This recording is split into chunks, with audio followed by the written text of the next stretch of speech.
बच्चों अब हम करने वाले हैं मेंटल मैथ कक्षा 6। यहाँ पर आप अपनी स्क्रीन पर देख रहे हैं हिंदी मीडियम का मेंटल मैथ मैंने लिया है। और बच्चों मेंटल मैथ में से तो खैर मैं नहीं करा रहा हूँ, लेकिन हाँ जो लास्ट ईयर की यानी पिछले साल जो आपके क्विज हुई हैं, ठीक है, जोनल लेवल की जो क्विज हुई हैं उसका क्वेश्चन पेपर मैं आपके सामने करा रहा हूँ। तो प्लीज़ आप इसे ध्यान से देखें और इसमें से सीखकर दूसरों को ज़रूर सिखाएं। मैं हूं हरी सर और आप देख रहे हैं मेरा YouTube channel maths with Hari sir. तो यहाँ पर बच्चों अब हम जो करने वाले हैं ये आपकी स्क्रीन पर आ चुका है, ठीक है। अब इसमें से मैं बिल्कुल अच्छे से बताऊंगा, थोड़ा हो सकता है थोड़ा सा वीडियो लंबी बने, लेकिन आप बने रहें मेरी वीडियो पर। देखो यहाँ पर लिखा 10 और 100 के बीच कितनी सम संख्याएं हैं, 10 और 100 के बीच, ठीक है। अब बच्चों सबसे पहले देखो सम संख्याएं, अगर ये कहा जाता 1 से 100 तक की संख्या में कितनी सम संख्याएं, तो वो बच्चों होती 50, ठीक है।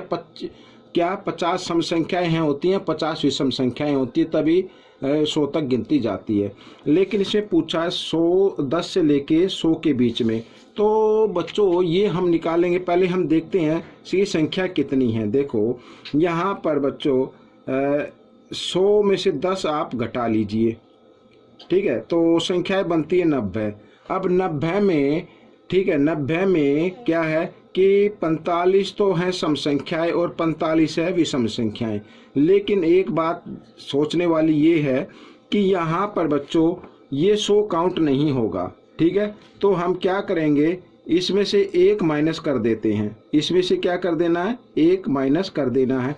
ना ही इसमें से ये काउंट होगा, 10 काउंट होगा, ना ही 100 काउंट होगा, क्योंकि इनके बीच की ज्ञात करनी है। अगर हम इसमें से 2 इसमें से माइनस कर दें तो भी 88 आता है, और उसको 88 में क्या होता है कि 44 और 44 इस तरीके से, तो 44 सम संख्याएं आ जाती है, 44 विषम संख्याएं आ जाती है। तो या तो आप सीधा लिख सकते हैं इस तरीके से माइनस करके 44 क्या है, सम संख्याएं हैं। विषम संख्याएं पूछा होता तो विषम संख्याएं भी 44 होती, यानी 44 होती, ठीक है। आइए अब हम करते हैं प्रश्न नंबर 2। तो प्रश्न नंबर 2 में लिखा है 4 पर समाप्त होने वाली सबसे छोटी 6 अंकों की प्राकृत संख्या क्या है। अब बसो सबसे छोटा अंक तो वैसे 0 होता है, लेकिन 0 अगर शुरू में लगा दें तो उसकी गिनती नहीं होती। तो 1 के पीछे हम 0 लगा सकते हैं। 6 अंकों की पूछा ना, 1 2 3 4 5, ठीक है, 1 2 3 4 5। अब 6 अंकों की, लेकिन वो किस पर होनी चाहिए, समाप्त 4 पर होनी चाहिए, 0 पर नहीं होनी चाहिए। अगर मैं यहाँ 0 लिख दूं तो 6 अंकों की तो संख्या बन जाएगी, लेकिन वो 0 से समाप्त होगी। तो किससे होनी चाहिए, 4 से। तो बच्चों यहाँ पर लिख देंगे 4, तो ये आपका उत्तर बन जाएगा, ठीक है। आइए यहाँ पर प्रश्न नंबर 3 भी हम कर लेते हैं हल। तो लिखा है 1 और 20 के बीच सभी सम संख्याओं का योग बताओ। 1 और 20 के बीच, ठीक है, यानी ना तो 1 गिनना है और ना ही क्या करना है, 20 गिनना है, इनके बीच। तो देखो 2, ठीक है, इस तरीके से 4 6 ये सभी सम संख्याएं, और कहाँ तक जाएंगी, 18 तक जाएंगी, ठीक है, 18 तक जाएंगी।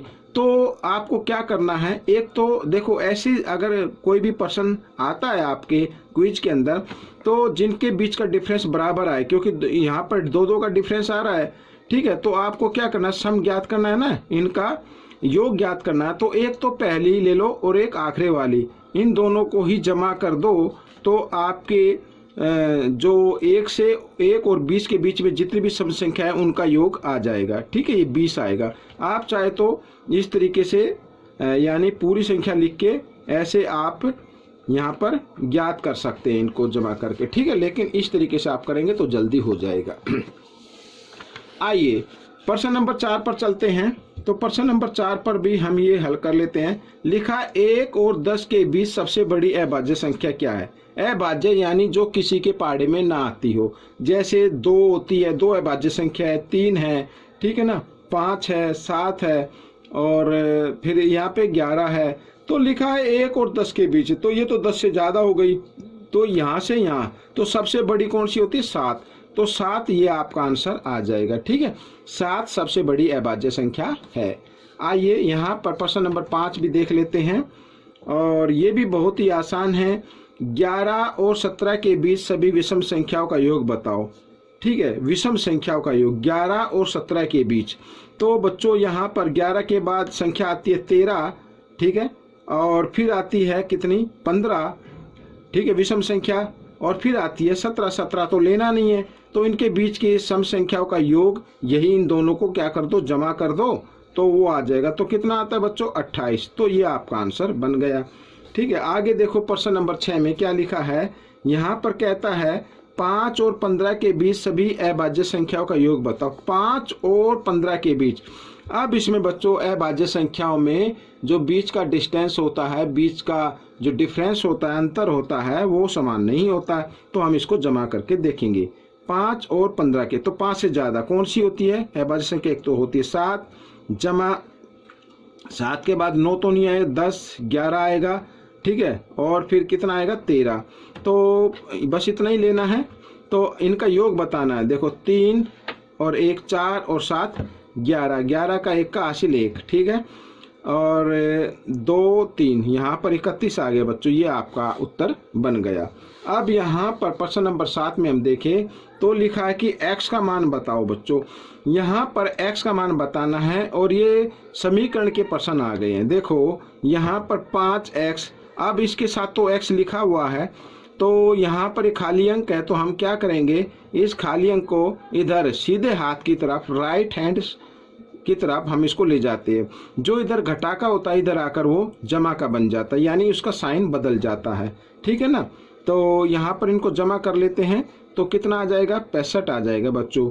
तो अब हमें x का मान निकालना है, तो x बराबर 65 और 5 इधर गुणा में है, इधर आकर ये भाग में आ जाएगा 5।